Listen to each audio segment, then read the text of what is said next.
In our previous lesson, we introduced you to linked list data structure, and we saw how linked lists solve some of the problems that we have with arrays.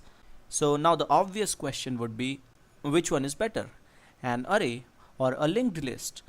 Well, there is no such thing as one data structure is better than another data structure. One data structure may be really good for one kind of requirement, while another data structure can be really good for another kind of requirement. So it all depends upon factors like what is the most frequent operation that you want to perform with the data structure, or what is the size of the data, and there can be other factors as well.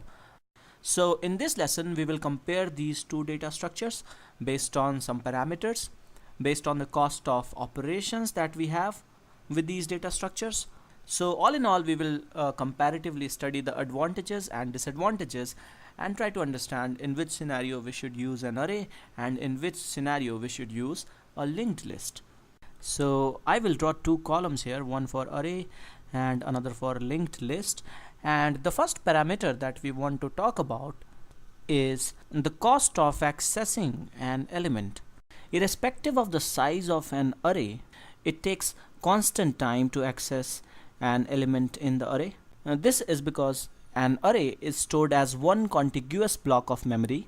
So if we know the starting address or the base address of this block of memory, let us say what we have here is an integer array and the base address is 200. The first byte in this block is at address 200. Then let's say if we want to calculate the address of element at index I, then it will be equal to 200 plus I into size of an integer in bytes. So size of an integer in bytes is typically 4 bytes. So it will be 200 plus 4 into I. So if 0th element is at address 200, if we want to calculate the address for element at index 6, it will be 200 plus 6 into 4, which will be equal to 224. So knowing address of any element in an array is just this calculation for our application. In terms of big O notation, constant time is also called big O of 1. So accessing an element in an array is big O of 1 in terms of time complexity. If you are not aware of big O notation, check the description of this video for a tutorial on time complexity analysis. Now in a linked list, data is not stored in a contiguous block of memory. So if we have a linked list, something like this, let's say we have a linked list of integers here, then we have multiple blocks of memory at different addresses. Each block in the linked list is called a node, and each node has two fields, one to store the data and one to store the address of the next node. So we call the second field the link field. The only information that we keep with us about a linked list is the address of the first node, which we also call the head node. And this is what we keep passing to all the functions also, the address of the head node. To access an element in the linked list at a particular position, we first need to start at the head node or the first node. And at the first node, we need to see the address of the second node, and then we go to the second node and see the address of the third node. In the worst case, to access the last element in the list, we will be traversing all the nodes in the list. In the average case, we will be accessing the middle element maybe. So if n is the size of the linked list, n is the number of elements in the linked list, then we will traverse n by 2 elements. So the time taken in the average case also is proportional to number of elements in the linked list. So we can say that the time complexity in average case is big O of n.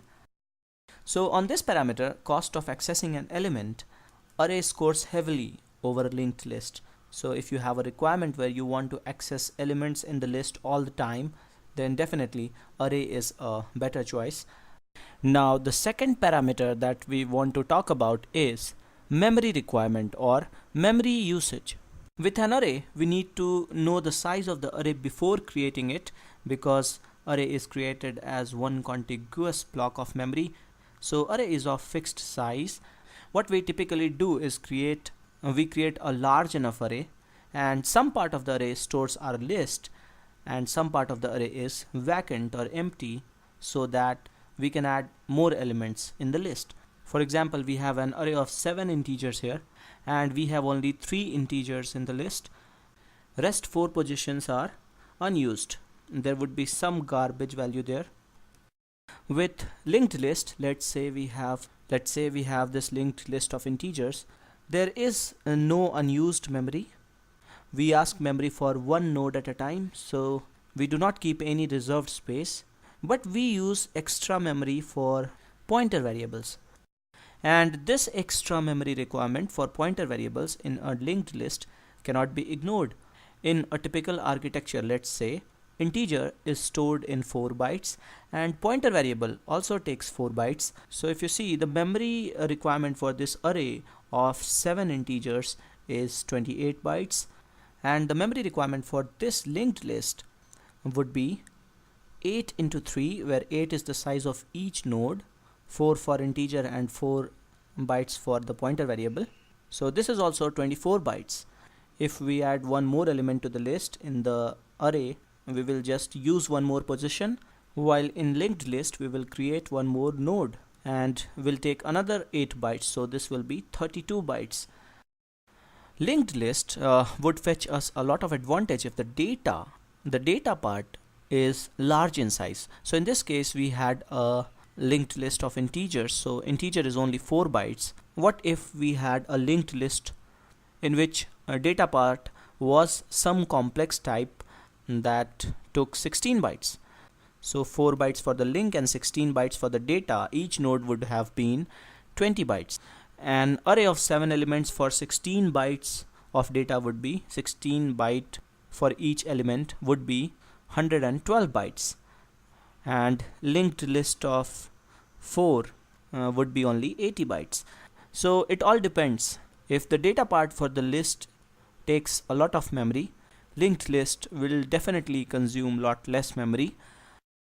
Otherwise, it depends what strategy we are choosing to decide the size of the array. At any time, how much array we keep unused. Now, one more point with memory allocation. Because arrays are created as one contiguous block of memory, sometimes when we may want to create a really large array, then maybe memory may not be available as one large block. But if we are using linked list, memory may be available as multiple small blocks. So we will have this problem of fragmentation in the memory. Sometimes we may get many small units of memory but may not get one large block of memory. This may be a rare phenomenon, but this is a possibility. So this is also where linked list scores. Because arrays have fixed size, once array gets filled and we need more memory, then there is no other option than to create a new array of larger size and copy the content from the previous array into the new array. So this is also one cost which is not there with linked list. So we need to keep these constraints and these requirements in mind when we want to decide for one of these data structures for our requirement. Now the third parameter that we want to talk about is cost of inserting an element in the list.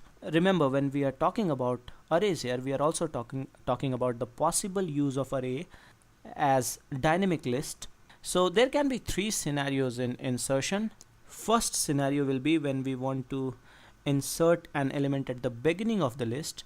Let's say we want to insert number 3 at the beginning of the list. In the case of arrays, we will have to shift each element by one position towards the higher index. So the time taken will be proportional to the size of the list. So this will be big O of n. Let's say n is the size of the list. This will be big O of n in terms of time complexity. In the case of linked list, inserting an element in the beginning will mean only creating a new node and adjusting the head pointer and the link of this new node. So the time taken will not depend upon the size of the list, it will be constant. So for linked list, inserting an element at the beginning is big O of 1 in terms of time complexity.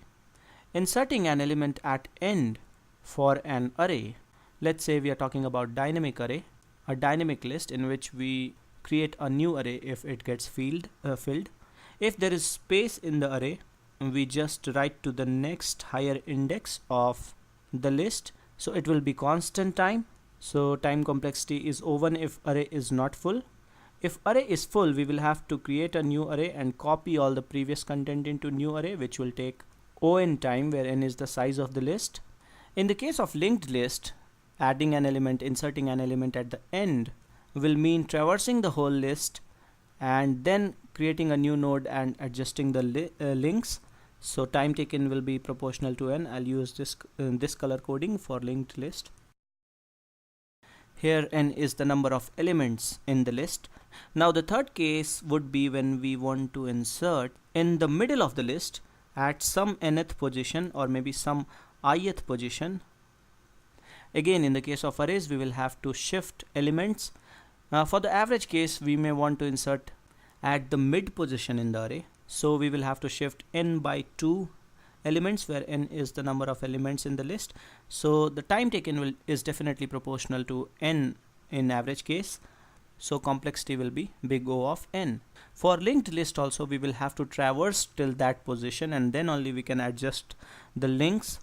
Even though we will not have any shifting, we will have to traverse till that point, and in the average case, time taken will be proportional to n and the time complexity will be big O of n.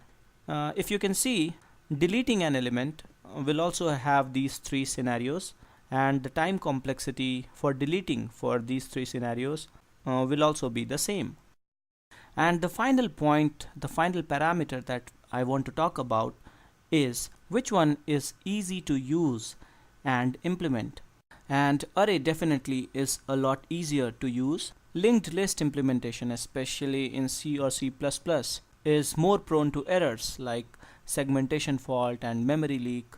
It takes good care to work with linked list. So this was arrays versus linked list. In our next lesson, we will implement linked list in C or C++. We will get our hands dirty with some real code. So this is it for this lesson. Thanks for watching.